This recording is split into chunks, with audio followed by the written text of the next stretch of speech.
ଶୋଇନ ଇରେ ତୁ ପୋଷାକ ପିନ୍ଧିଛୁ ଘଟଣା କଣ ଇରେ କଣ ହୋଇଛି ମାମୁଁ ପ୍ରିୟା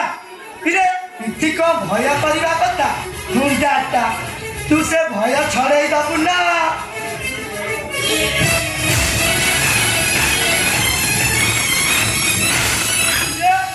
ମଞ୍ଜି ପୋତା ହୋଇନି ଫଳ ଫଳିବାର ଲକ୍ଷଣ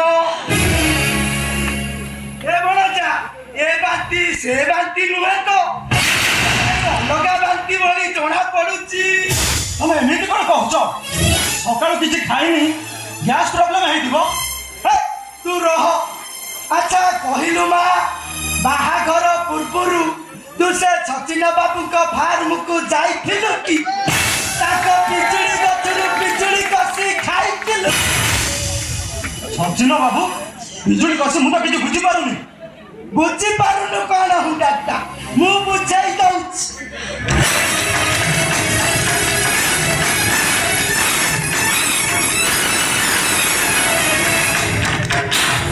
ছি ছি ছি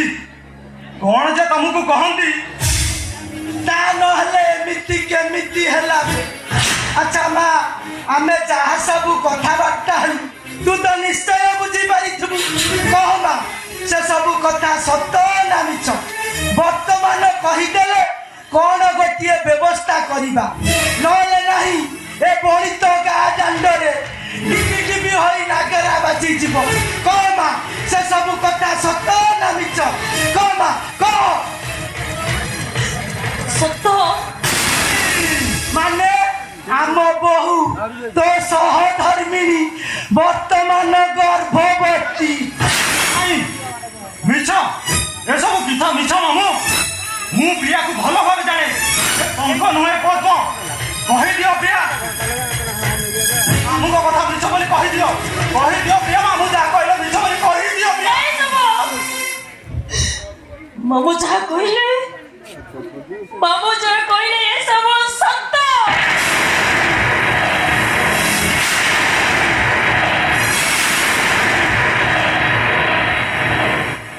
ତାହେଲେ କୁହ ପ୍ରିୟା ମୁଁ ତମ ମଥାରେ ଦେଇଥିବା ସେ ସିନ୍ଦୁର ସତ ନା ମିଛ ମୋ ନାଁରେ ପିନ୍ଧିଥିବା ସେ ଶଙ୍ଖା ସତ ନା ମିଛ ସତ ମୁଁ ତମ ସ୍ୱାମୀ ଏକଥା ସତ ନା ମିଛ ଯଦି ସବୁ ସତ ମୁଁ ତମ ସ୍ୱାମୀ ତମକୁ ସ୍ପର୍ଶ ବି କରିନି ତମେ ମୋ ପିଲାର ମା ହେଲ କେମିତି ମତେ କହିଲେ ମୁଁ କଣ କରିବି କାହା କଥା ନ ଶୁଣି ମୋ ସତ କଥାରେ ମୋ ମଥାରେ ସିନ୍ଦୁର ପିନ୍ଧେଇ ଦେଲ ଆଉ ମନ୍ଦିରକୁ ଯାଇ ସାତଗ୍ରା ବୁଲି ଆସିଲ ଏବେ ମୁଁ କହିଲେ ମତେ କଣ କରିବି ମୁଁ କଣ କରିବି ମରିବ ତମେ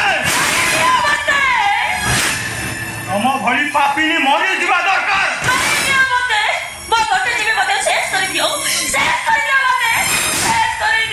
ହଁ ମାରିଦେବି ମୁଁ ନହେଲେ ତୋ ମୁହଁରେ ମୋ ସ୍ୱାମୀ ତ ମତେ ପ୍ରତି ମୁହୂର୍ତ୍ତରେ ଅସ୍ତ୍ରାଘାତ କରିବ ମୋ ପୁରୁଷୋତ୍ତମତା ପ୍ରତି ମୁହୂର୍ତ୍ତରେ ଧିକ୍କାର କରିବ ମୋ ବିବେକ ମତେ ଦୁଶ୍ଚରିତ୍ରାର ଦୁଷ୍କର୍ମ ପାଇଁ କଟୁ ରଚନା କରି କହିବ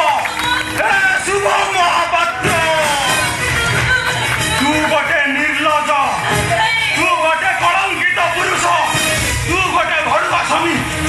ତୋ ସ୍ତ୍ରୀର ସନ୍ତାନ ତୋର ନୁହଁ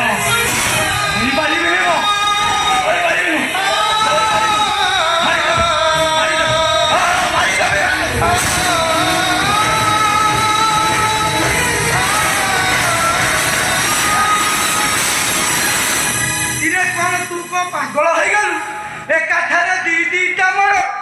ଇରେ କାଉ ତ ପଣସ ଖାଇଲା ତୁ ତ ଆମର ଧୁବ ଫର ଫର ପୁରା ଧଳା ତୁ ଏ ପାପ କାହିଁକି କରିବାକୁ ଯାଉଛୁ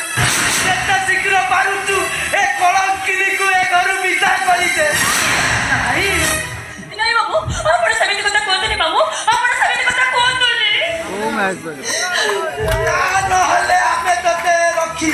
ଏ ବଂଶରେ କଳଙ୍କ ଲଗେଇ ପାରିବୁନୁ ରାତି ପାଇଲେ ବଣିତ ଗାଁର ଲୋକମାନେ ପଚାରିବେ କହିବେ ଏ ଶୁଭ ମହାପାତ୍ର ବାହା ହୋଇକି ସ୍ତ୍ରୀଟେ ଆଣିନୁ ଯେ ଯୌତୁକରେ ଗୋଟିଏ ପିଲାକୁ ଆଣିଛୁ ସେତେବେଳକୁ ଆମେ ଆଉ ମୁଣ୍ଡ ଟେକି ବାଟ ଚାଲି ପାରିବୁ ତ ଏ ଶୁଭମ ଯେତେ ଶୀଘ୍ର ପାରୁଛୁ ଏ କଳଙ୍କିନୀକୁ ଏ ଘରୁ ବିଦା କରିଦେ ହଁ ବିଦା କରୁଛି ତାକୁ ବିଦା କରୁଛି କୁଆଡ଼େ ଯିବି ମୁଁ ଏମିତି ଗୋଟେ ହତଭାଗିନୀଟେ ହେଇଛି ଯୋଉ ଡାଳକୁ ଧରୁଛି ସେ ଡାଳଟା ପୁରା ଛିଡ଼ି ଯାଉଛି କୁଆଡ଼େ ଯିବି କିଏ ବା ମତେ ସାହାବ କିଏ ସାହାବ ମତେ ଯୁଆଡ଼େ ପାରୁଛୁ ସିଆଡ଼େ ଚାଲି ଯା ଇଚ୍ଛା କିନ୍ତୁ ତୋ ପାଇଁ ଆଉ ସ୍ଥାନ ନାହିଁ ଶୁଭମ ଶୀଘ୍ର କହିକି ବିଦା କର ବିଦା କର ତାକୁ ବାବୁ गेटवा फोनटा कला फोनटा काय ବାବୁ ଆପଣ ସେମିତି କୁହନ୍ତୁନି ମତେ ଏ ଘରୁ ବାହାର କରିଦିଅନ୍ତୁ ବାବୁ ମତେ ଏ ଘରୁ ବାହାର କରିଦିଅନ୍ତୁନି ଅନେକ ଯୁବକ ଜଲ୍ଦି ବାହାର କର ହଁ ବିଦା କରୁଛି ଏଟାକୁ ନାଇଁ ନାଇଁ ଶୁଭ ମତେ ଏ ଘରୁ ବାହାର କରିଦିଅନି ଏ ଶୁଭ ମତେ କେହି ନ ଜାଣିଲେ ତମେ ତ ଭଲ ଭାବରେ ଜାଣିଛ ମୋର ଏ ଦୁନିଆରେ କେହି ବି ନାହାନ୍ତି ଅନାଥ ଝିଅଟେ ମୁଁ ତମେ ତ ମତେ ସେଦିନ ଜୋର ଜବରଦସ୍ତ ପାଇ ପଡ଼ିଲ ତମେ ତ ଭଲ ଭାବରେ ଜାଣିଛ ମୁଁ ସତ୍ୟକୁ ମାନୁଛି ସତ୍ୟକୁ ଭଲ ପାଇବା ପାଇଁ କହିଥିଲି ହେଲେ କହିନଥିଲି ଦେହଦାନ କରିବା ପାଇଁ କି କହିନଥିଲି ବିବାହ ପୂର୍ବରୁ ଚତୁର୍ଥୀ କରିବା ପାଇଁ ମୋର ଘର ଚଢୁଛି ମତେ ଏ ଘରୁ ବାହାର କରିଦିଅନ୍ତି କରିଦିଅନି ମତେ ଏ ଘରୁ ବାହାର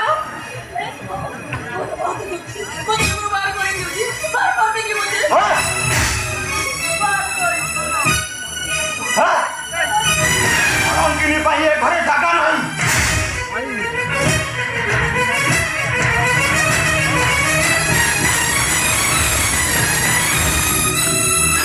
ବାବୁ ମୁଁ ଆପଣଙ୍କୁ ହାତ ଯୋଡୁଛି ମତେ ଏ ଘରୁ ବାହାର କରିଦିଅନ୍ତୁନି ଏ ଶୁଭ ପଠାନ୍ତୁ ବାବୁ ମୁଁ ଆପଣଙ୍କ ଝିଅ ପରି